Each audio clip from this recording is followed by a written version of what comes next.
Have you ever felt stuck? Like your life is just nets and fish? There was nothing else. Until that day, the sky didn't crack open. No trumpet sounded, just a man. Walking along the shore, his presence, quiet yet undeniable, cut through the noise of the waves. He didn't promise wealth, he didn't offer power, he just said 2 words, "Follow me." And then, a promise that shattered everything John knew. "I will make you fishers of men." Think about that. A Messiah, the long-awaited king, choosing ordinary fishermen from a forgotten corner of Galilee. He wasn't recruiting scholars from Jerusalem's finest schools. He wasn't gathering Roman elite. He looked at the working class, the unremarkable, the uncelebrated. And in that moment, John looked at his brother James. No words needed. Something ignited deep within him, a certainty, a pull. No calculations, no arguments. No weighing the risks, they just left, the nets, the boat, the familiar life, everything. This wasn't a casual invitation. This was a divine rupture. A break from every expectation. John wasn't just walking away from a job. He was plunging headfirst into a divine unknown. Why did Jesus start his revolution with ordinary men? Because God isn't looking for perfect resumes. He is looking for willing hearts. He is looking for people who, with nothing but faith, will say yes to a call they don't fully understand. John had no theology degree, no grand plan, just a profound instinctual trust in the eyes of that man, Jesus. He was hooked, not by his father's nets, but by the nets of heaven. Not by fish, but by a purpose, so immense it pulsed in his chest before he could even name it. It was the moment God whispered, "I choose the overlooked to do the unforgettable." What about you? Are you waiting for a grand sign, a flashing neon arrow, before you respond to that quiet pull in your soul? God often calls us not from our strengths, but from our everyday, not from our perfect plans, but from our raw availability. What are you holding on to that God is asking you to leave behind? What nets are keeping you tied to the predictable, when He is inviting you into the profound? Are you willing to walk away from the familiar for a divine unknown? From thunder to tenderness, when Jesus refines your fire if you want to find the most offensive thing Jesus ever called someone. It wasn't a curse, it was a nickname. For John and his brother James, Jesus had a special title. Boanerges, Sons of Thunder, doesn't exactly scream gentle, loving apostle, does it? This wasn't some playful jab. This was Jesus looking deep into their souls and calling out the fiery, impulsive, even destructive potential simmering within them. Think about it. A thunderous personality. Explosive, quick to anger. Unwilling to back down. How do we know? Picture this. Jesus and the disciples are passing through a Samaritan village. They need a place to stay. The Samaritans, steeped in centuries of rivalry, reject Jesus. They shut their doors. What is John's immediate reaction? Does he suggest prayer? Does he advocate for patience? He turns to Jesus, eyes probably blazing, and asks, "Lord, do you want us to command fire to come down from heaven and consume them, just as Elijah did?" That was the son of thunder. That was John. Many of us have that fire, don't we? That intense passion that, unchecked, can scorch everything around us. That quick to judge spirit, that desire for immediate, absolute justice. But Jesus didn't scold John with harsh words. He didn't extinguish John's zeal. Instead, he corrected him with a look, a quiet redirection. A look that said, "That fire in you, it is powerful, but it is meant to illuminate, not incinerate." This is the profound truth of transformation. Jesus doesn't take away your essence. He purifies it. He refines it. He takes your raw, untamed passion and channels it for his purposes. With every step alongside the Master, John was being molded. He watched Jesus offer compassion to the weak, forgiveness to the rejected, grace to the betrayers. These seeds of love were falling onto the hardened soil of John's pride, slowly softening it. He began to learn that true power isn't in shouting, but in listening, not in judging, but in understanding. He saw that heavenly authority doesn't impose, but serves. Little by little, that impulsive son of thunder began to become the apostle of the heart. The fire didn't die out, it transformed. It became a living flame of love, burning in every word, every gesture, every letter he would later write.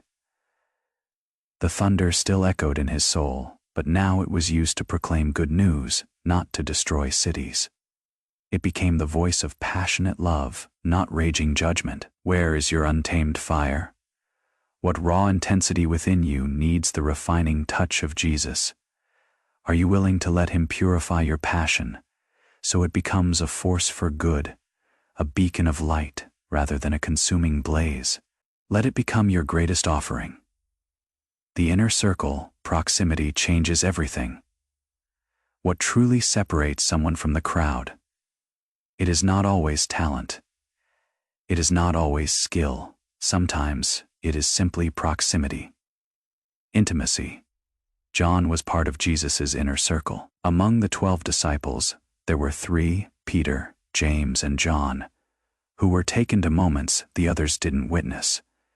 But even among that select 3, John stood out. He had access to the Master's heart in a way no one else did. Imagine this, amidst the clamor of the crowds, the demands of ministry, the constant noise. Jesus found a quiet refuge in John's presence.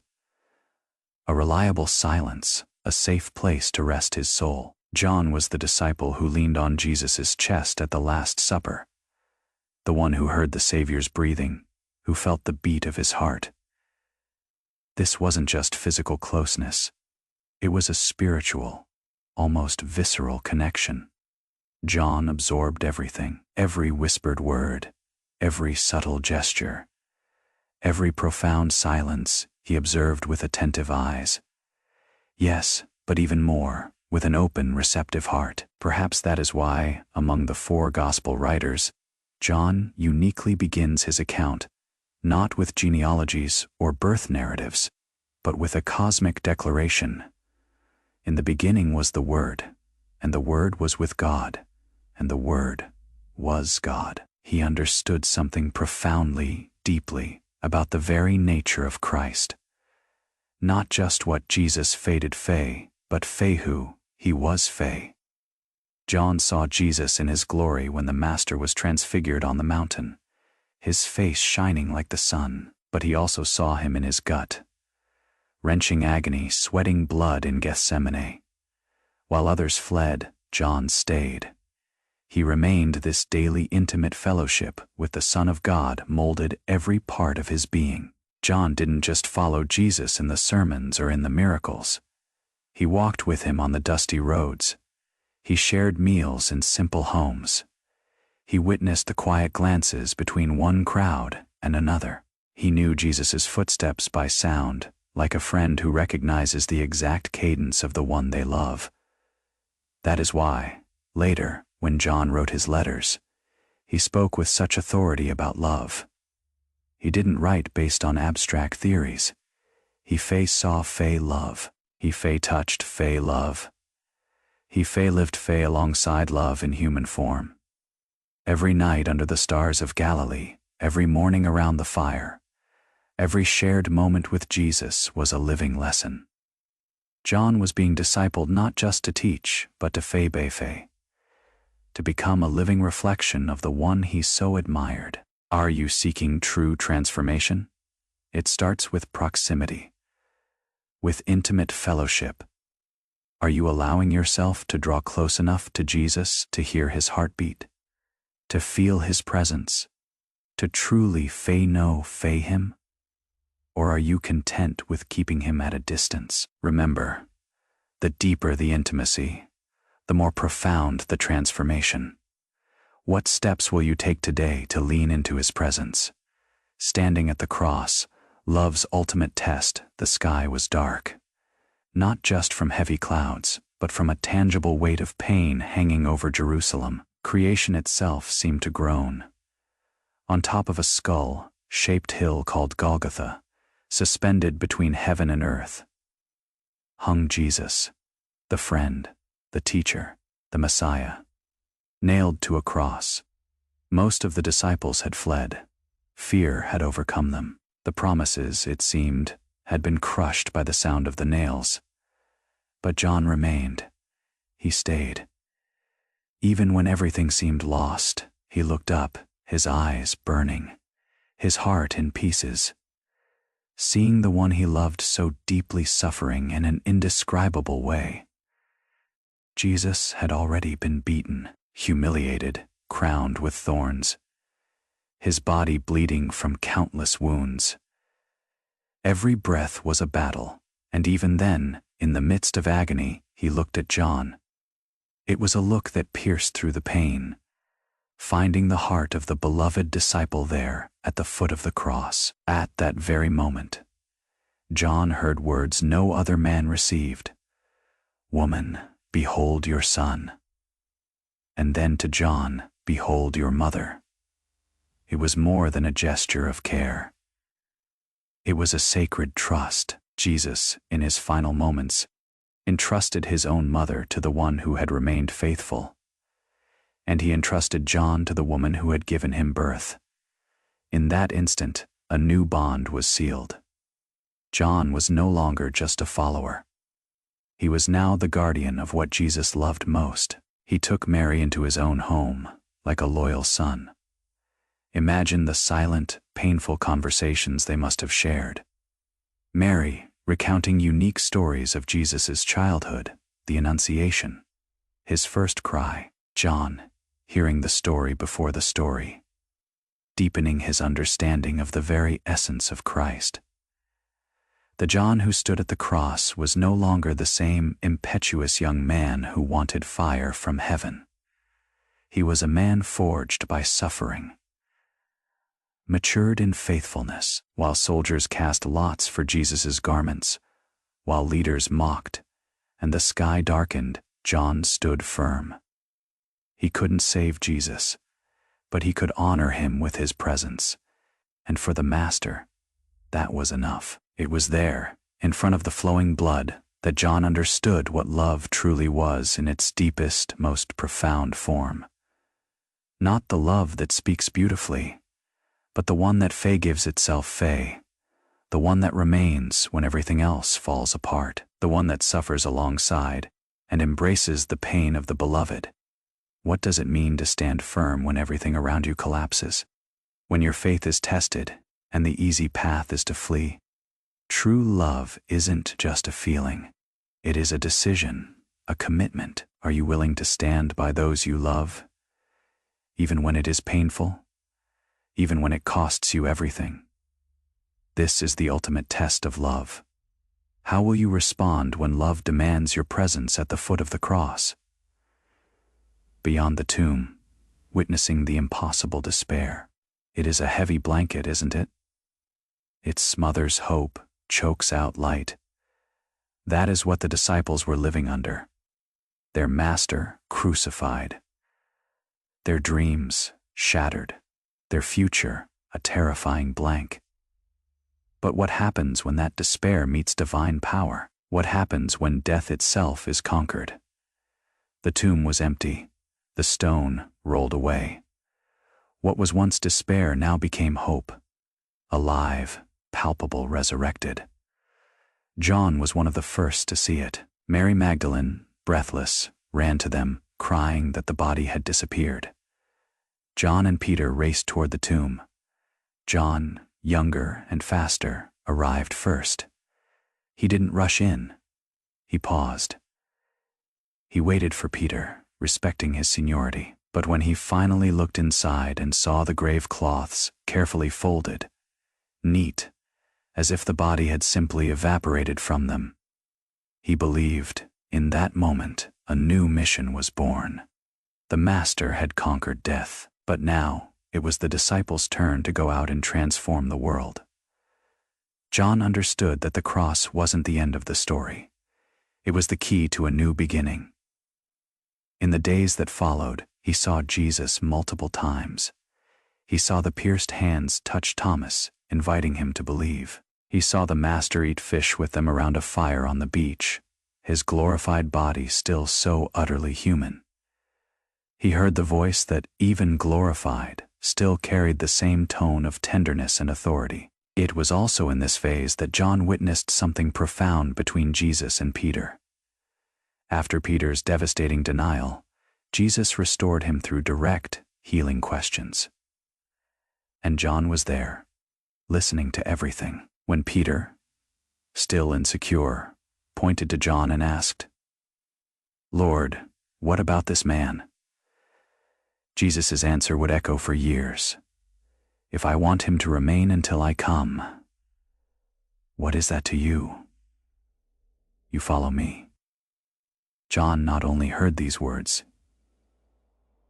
he lived them. While other apostles went out on missions, scattering around the world, John took on a more discreet, yet no less powerful, role. He remained with Mary, caring for her like a son, and later he became a foundational reference among the new generation of Christians. He wasn't the most eloquent or the most adventurous, but he was the one who carried the living memory of Jesus. When someone wanted to know what the Master's laughter was like, or the sparkle in his eyes, it was to John that they turned. He was the living bridge between the historical Christ and the resurrected Christ. Do you truly believe in the resurrection?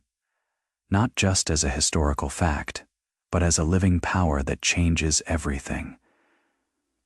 What difference does an empty tomb make in your daily life? The resurrection isn't just a past event. It is a present reality.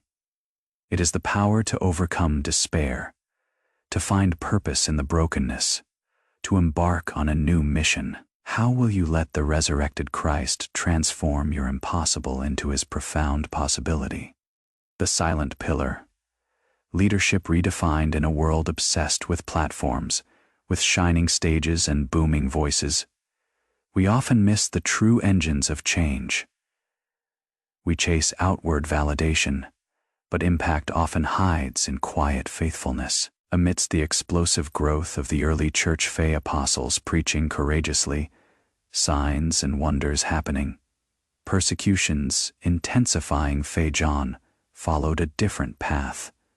He wasn't the voice that sounded the loudest, nor the face that appeared most prominently in the crowds.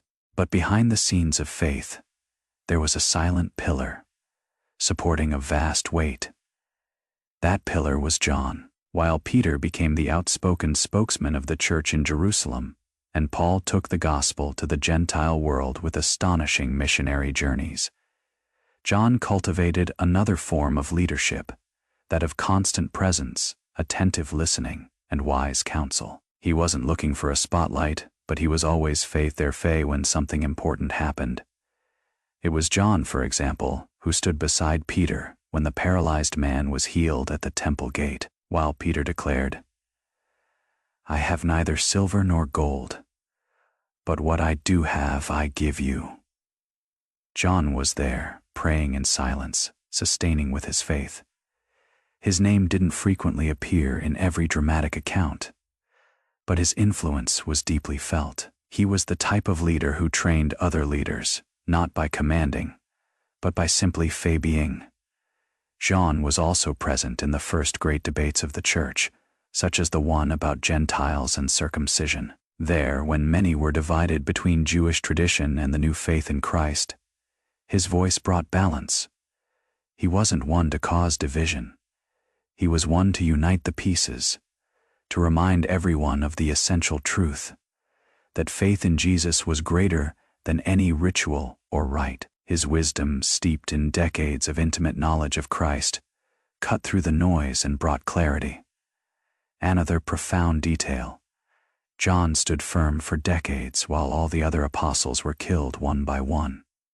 He saw friends leave, leaders persecuted, the church face internal crises. But even with the weight of the years and the longing for departed companions, John continued. He gradually became the last of the apostles, and with that, he gained even more respect, more authority. Unlike other leaders who wear out with time, John seemed to deepen the older he got. The more centered, the more loving, the more like the Christ he knew. It's curious how, in an era of martyrs, missionary journeys, and grand events, John preferred the faithfulness of everyday life. He led with letters, with advice, with sacred memories. He was the type of man who, when he spoke, everyone stopped to listen. Not by imposition, but because they knew he had been with Jesus. He knew him deeply.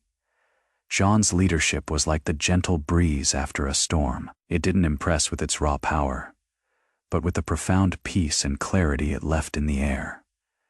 How do you define leadership? Is it about visibility or impact? Is it about power or presence? True leadership isn't always loud. Sometimes it is the quiet strength that sustains, the steady hand that guides, the faithful heart that remains. Are you willing to be a silent pillar, to find your greatest influence not in the spotlight, but in the steadfastness of your presence? Patmos and prophecy, when silence becomes revelation. What if your darkest moment, your deepest isolation, was actually God's greatest gift? A prelude to profound revelation.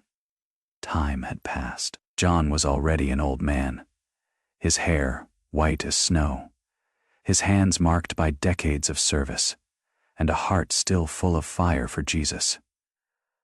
But the Roman Empire wasn't charmed by his age. His unwavering faithfulness to Jesus was an inconvenience, a threat. That is why he was sent to Patmos, a rocky and isolated island in the middle of the Aegean Sea. A place of exile, a desolate prison where it was hoped his voice would be silenced for good. But what men planned to silence John, God used to reveal the invisible. In that arid and lonely scenario, surrounded by stones and silence, John had the greatest spiritual experience of his life. It was the Lord's day, and he was in the Spirit. Perhaps praying, perhaps remembering the days with Jesus, perhaps simply waiting. And then the heavens opened. He heard a voice, powerful, like the sound of a trumpet. When he turned around, he saw something human words can barely describe. The glorified Christ, no longer the carpenter of Galilee, not just the friend of the dusty walk. Now, he was the King of glory, with eyes like fire, a face shining like the sun, a voice like the sound of many waters. John fell as though dead, overwhelmed by the sheer majesty. But he was touched by a hand, the very hand that once washed the feet of his disciples and heard the comforting command, "Do not be afraid." He saw letters dictated directly by the Lord of the Church, instructions, advice, rebukes, and promises. He wrote everything carefully, as one who knows that it will span generations. But it didn't stop there. He saw thrones, angels, heavenly multitudes. He saw the Lamb who seemed to have been slain, but who was gloriously alive. He saw the book with 7 seals, the horsemen of the apocalypse, the final judgment, the fall of Babylon, and finally, the new Jerusalem descending from heaven like a bride adorned for her bridegroom. It was as if the entire eternal plan of God was poured into his mind. Visions, so intense they could hardly be contained on paper. What was meant to be an end for John exiled and alone, became the channel for one of the most read and debated books in history. Revelation was not a product of despair. It was the fruit of communion. God took John out of the world to show him what would come after it, and even imprisoned on an island, John saw the throne that governs everything. Where do you go when you face your own Patmos? When you are isolated, silenced, and facing what seems like the end? Do you despair? Or do you look for the open heavens? God often uses our greatest trials to give us our deepest revelations. Are you willing to trust that in your solitude, He is preparing to show you the unseen? The apostle of love, a final, urgent message when John wrote his letters. He was already the last of the living apostles. Most of his friends had been martyred. The generation that walked with Jesus was passing away. What remained now was a young church, full of enthusiasm, but also surrounded by threats, false teachings, internal divisions, spiritual coldness. It was time for a father to speak to his children, and so John wrote, not with the cold formality of a theologian, but with the profound tenderness of an elder. His words came loaded with truth, but immersed in love. He began by saying, "My little children," an expression repeated throughout his writing, like one who cares, embraces, and protects with every word. The first letter of John is a deep dive into the very heart of the gospel. He doesn't try to impress with complex arguments, but insists on the essential, the non-negotiable truths. God is light, God is love, and I want you to remain in Him. For him, faith wasn't abstract theory. It was profoundly practical. He confronted error with gentle firmness. He denounced the false teachers who denied that Jesus came in the flesh, who distorted the gospel and confused the weak. But he did this as a zealous shepherd, not as a severe judge. With each line, John pulled his readers back to the center of the faith. Love, but not just any love. True love. The love that manifests itself in actions. The love that translates into tangible care. The love that isn't afraid of the truth, he said. Whoever claims to be in the light but hates his brother or sister is still in darkness. He was firm because love demands truth. And truth without love is often harsh judgment. In his second and third letters, he addresses specific people, showing that his concern was intensely personal. He cared about the names of individuals, about the homes where the gospel was lived, about the way hospitality was practiced. John wasn't after numbers, he cared for souls. These letters show a John different from the impulsive young fisherman. Now he is the old apostle, full of wrinkles and memories, but still burning for Christ. His pen is gentle, but his words carry immense weight. He speaks of truth as something inseparable from love, two sides of the same divine essence. His readers felt this. When they read his letters, it wasn't just instruction. It was like hearing the voice of a wise father in a noisy, confusing time. John was the last link with the beginning of everything. And while he wrote, he kept alive the flame lit by Jesus. Because for John, to teach was to love, to correct was to protect, to write was to embrace with words.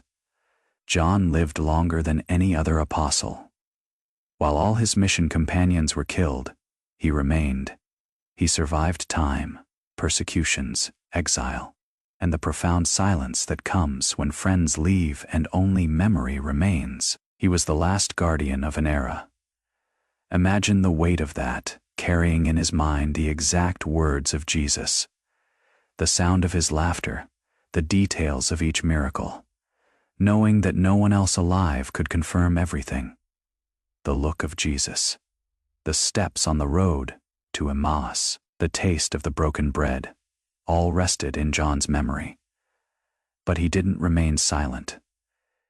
Instead of keeping everything to himself, he wrote. He preserved, he testified. And what he left behind wasn't just a historical record. It was a spiritual treasure. John wrote a gospel different from the others, While Matthew, Mark, and Luke narrated the facts in a more chronological way, John went straight to the heart. He began by saying that the Word was with God and Fe was Fe God, plunging into a spiritual depth that revealed the divine identity of Jesus with astounding clarity and beauty. He gave us phrases that have spanned centuries. In the beginning was the Word. God is love. He who abides in love abides in God. I saw a new heaven and a new earth. His gospel revealed the most intimate side of Christ. His letters taught the truth with affection, and his revelation gave us hope in the midst of chaos. But more than words, John left an example. The example of someone who started impulsive and became profoundly loving. Who was molded, not by fame, but by living with Jesus. Who lived with intensity, but ended with gentleness. His legacy was more than doctrine, it was life itself. Until his last days, John was known as the beloved disciple. It is said that already very old, he was carried to church in the arms of other brothers, and even without the strength for long sermons, he repeated only one phrase, with a trembling voice, but a firm heart. Little children, love one another. When they asked him why he always said the same thing, he replied, "Because that is the commandment of the Lord, and if you do only that, it is already enough." He departed, but his light remained. Not like a torch that goes out, but a lighthouse that guides us to love, to truth, to Jesus. What is your final, urgent message to the world? What truth, above all others, are you called to embody and proclaim? The story of John is a powerful reminder that transformation is possible, that love is the ultimate truth, and that even the sons of thunder can become beacons of divine affection. Will you answer the call to love, not just with words, but with your entire life?